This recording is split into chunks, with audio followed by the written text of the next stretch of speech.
Go. This is a continuation of the fertility slides presentation. Actually, what a lot of people aren't too aware of is that this egg, once it's released from the ovary, only lives for about 12 to 24 hours. That is if it's not fertilized. Of course, we know that if it is fertilized, it is life and it continues to grow and develop until the baby is born and beyond. So it's important to realize that around this time of ovulation is a period at which an egg can become fertilized.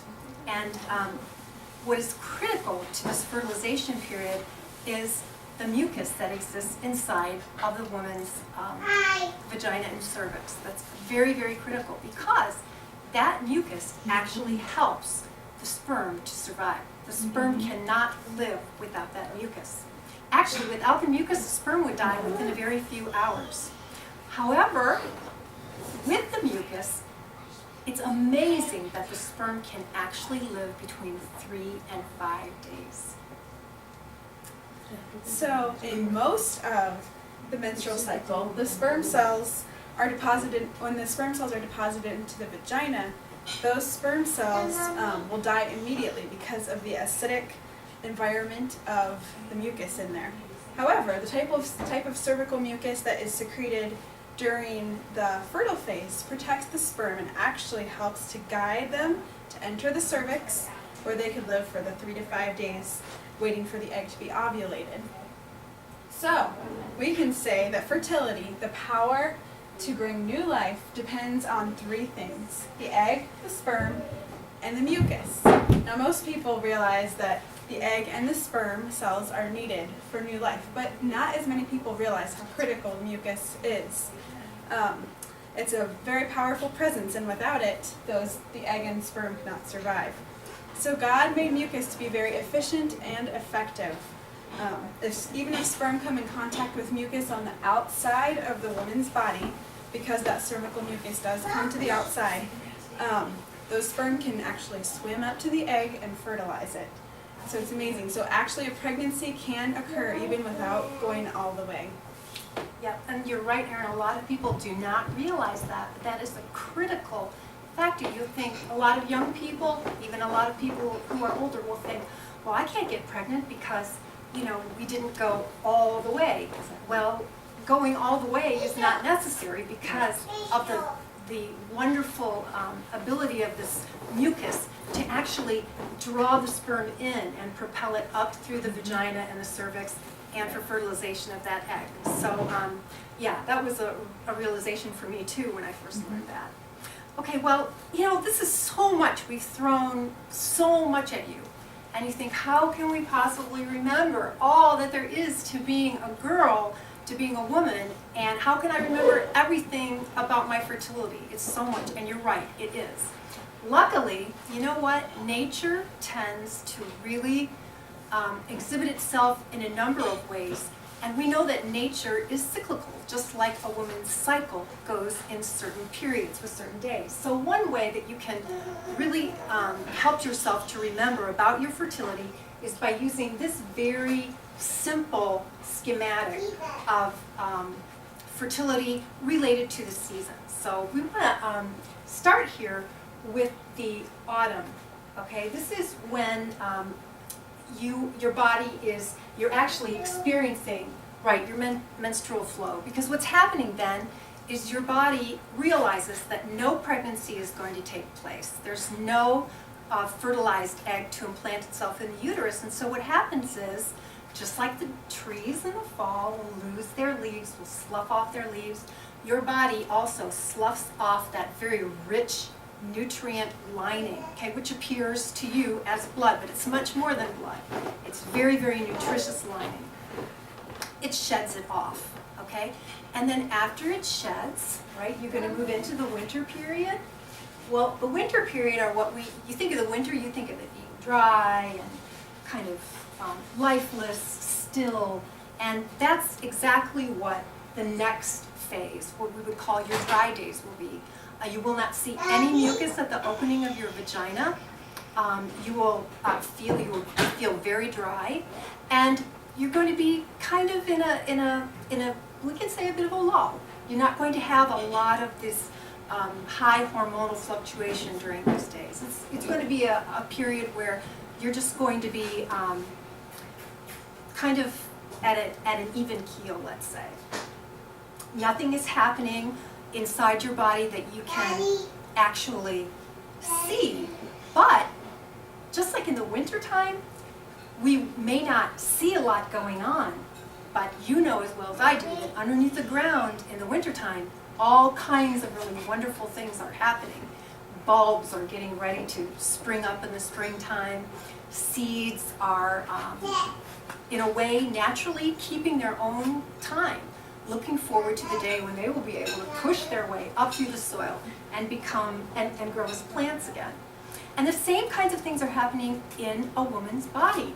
You may not see any of the changes, but you have to remember that inside your body, the ova, the eggs, are getting ready to burst forth from the ovary and become new life. So even though you don't see it and you may not sense much going on, there is in fact a lot going on during the dry days. So what happens after the dry days? Well, after the dry days, we're moving into a period, if you can think of as just being kind of spring. And in springtime, lots of stuff starts happening, right?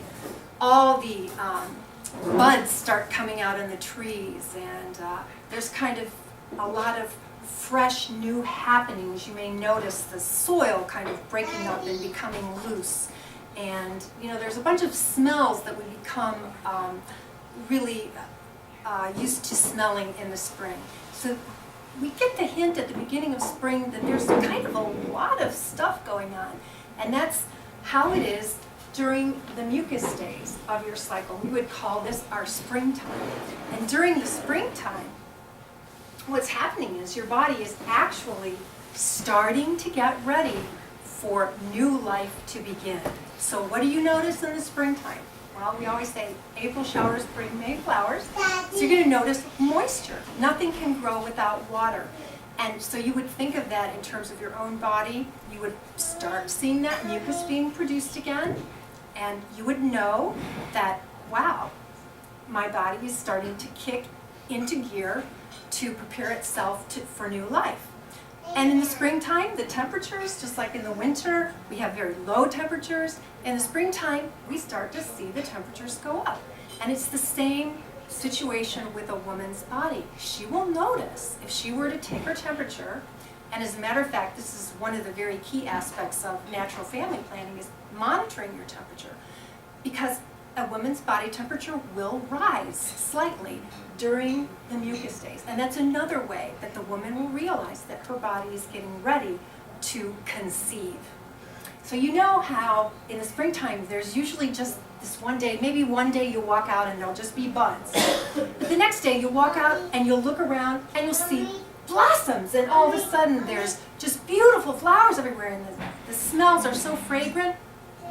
That's the time that you would have your peak mucus day. That would be the day when your egg actually bursts forth from your ovary, and it would be picked up again by the fibrils of the fallopian tube. So that would be your peak mucus day. That would be the day that you would notice you would have a lot of mucus, and it would be, again, that very slippery, very conducive to sperm movement, that kind of mucus, you would notice that.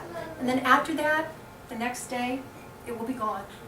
And that's how you know that you've hit your peak, because then the next few days you're not going to notice any more mucus. Doesn't mean, though, that that mucus is not there. It is still there inside your body, but you may not see it at your vaginal opening. And just as we talked about before, how those sperm can live for 3 to 5 days inside that. So not only on your peak day, your ovulation day, are you able to conceive, but also the days following it.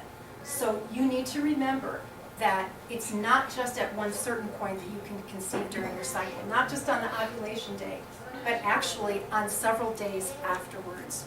And this is, again, the springtime, when your body is ready to conceive. After the springtime, let's say your body doesn't conceive. Well, just in summer, right? There's a very lush time where everything's in full bloom, the trees have all filled out, and there's just this continued period of very lush growth. That would be the summertime. This is the time when your body, even though you may not be pregnant, you may not be carrying a new life, your body is still preparing, it's hoping that it will in fact be the recipient of a new life. So your uterus continues to build up that very lush nutrient lining during that time. And you also, we call these the dry days because you're not going to be seeing any mucus then. If you're pregnant, the baby's going to be inside you and it's going to be developing. Obviously you're pregnant, no need for any mucus to appear. However, if you are not pregnant, you're still not going to see that mucus, so it will be dry. But again, your uterus is still preparing for the possibility of new life. And at a certain point, your body will realize there's no new life inside. And so it will begin the whole cycle again of sloughing off the lining, and you would be back in the menstrual cycle, which is the autumn of your period.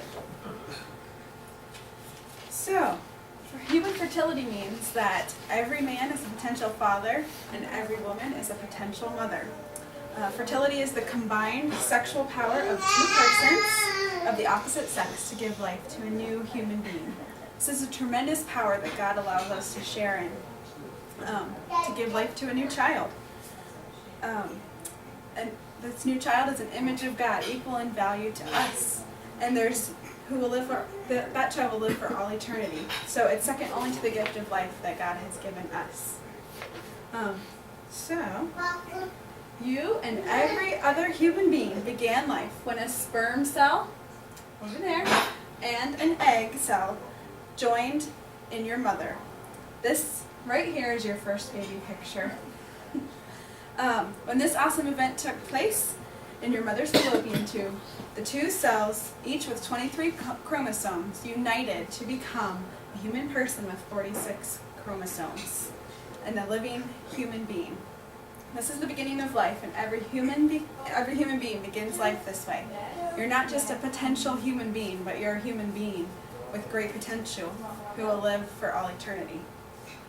So, the miracle of life begins when sperm meets egg and chromosomes unite, and when God brings them together into a new human being, breathing life into them. So you are already a sexual being at this point because the sperm cell from your father contributed to your being a boy or a girl by the sex chromosome. So your mother's egg cell, all egg cells have an X chromosome. If the father's sperm donated a Y chromosome, then you would be XY, you would be a boy. If the father's sperm cell donated an X chromosome, you would be XX and you would be a girl.